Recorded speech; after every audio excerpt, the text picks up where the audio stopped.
നമസ്കാരം, കൊട്ടാരക്കര മീഡിയയിലേക്ക് സ്വാഗതം. യാത്രയ്ക്കിടെ നഷ്ടപ്പെട്ട 4.5 പവന്റെ താലിമാല 9ാം ദിവസം വീടിന്റെ പൂമുഖത്ത് കൊണ്ടുവച്ച് അജ്ഞാതൻ. ഒപ്പം ആരാന്റെ മുതൽ കയ്യിൽ വെച്ചതിനും വേദനിപ്പിച്ചതിനും പശ്ചാത്താപത്തോടെ ഒരു കത്തും.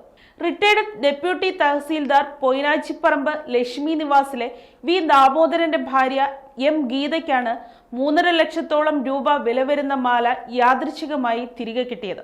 4-ന് വൈകിട്ട് പൊയിനാച്ചിയിൽ നിന്ന് പറമ്പിൽ ബസ് ഇറങ്ങി വീട്ടിലേക്ക് നടക്കുമ്പോഴാണ് മാല നഷ്ടപ്പെട്ടത്.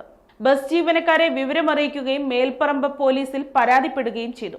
ഇതിനിടെ വാട്സാപ്പ് ഗ്രൂപ്പുകൾ വഴി വിവരം പങ്കുവച്ചെങ്കിലും ഒരു സൂചനയും കിട്ടിയില്ല. ചൊവ്വാഴ്ച രാവിലെ 10:30 ദാമോദരൻ വീട്ടിൽ നിന്ന് ഇറങ്ങാൻ നോക്കുമ്പോഴാണ് പൂമുഖത്തെ ചാരുംപടിയിൽ മാലയും കത്തും കണ്ടത്. മാല കളഞ്ഞു കിട്ടിയതാണെന്നോ ബോധപൂർവം കൈക്കലാക്കിയതാണെന്നോ വ്യക്തമാക്കുന്നില്ലെങ്കിലും കത്തിൽ ഇങ്ങനെ പറയുന്നു: ഈ മാല എന്റെ കയ്യിൽ കിട്ടിയിട്ട് ഇന്നേക്ക് 9 ദിവസമായി. ആദ്യം സന്തോഷിച്ചു, കയ്യിലെടുക്കും തോറും എന്തോ ഒരു നെഗറ്റീവ് ഫീലിങ്സ്, ഒരു വിറയൽ. പിന്നെ കുറെ ആലോചിച്ചു എന്ത് ചെയ്യണം.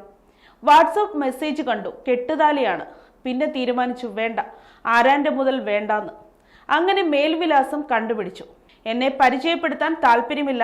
ഇത്രയും ദിവസം കയ്യിൽ വെച്ചതിന് മാപ്പ്, വേദനിപ്പിച്ചതിനും മാപ്പ്. കുണ്ടംകുഴി എന്നും കത്തിനൊടുവിൽ എഴുതിയിട്ടുണ്ട്.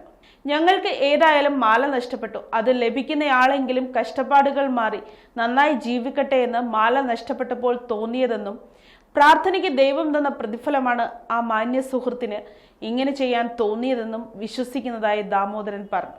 സാമൂഹിക മാധ്യമങ്ങളിൽ മാല നഷ്ടപ്പെട്ട വിവരം പങ്കുവച്ചവർക്കും ഇരുവരും നന്ദി അറിയിച്ചു.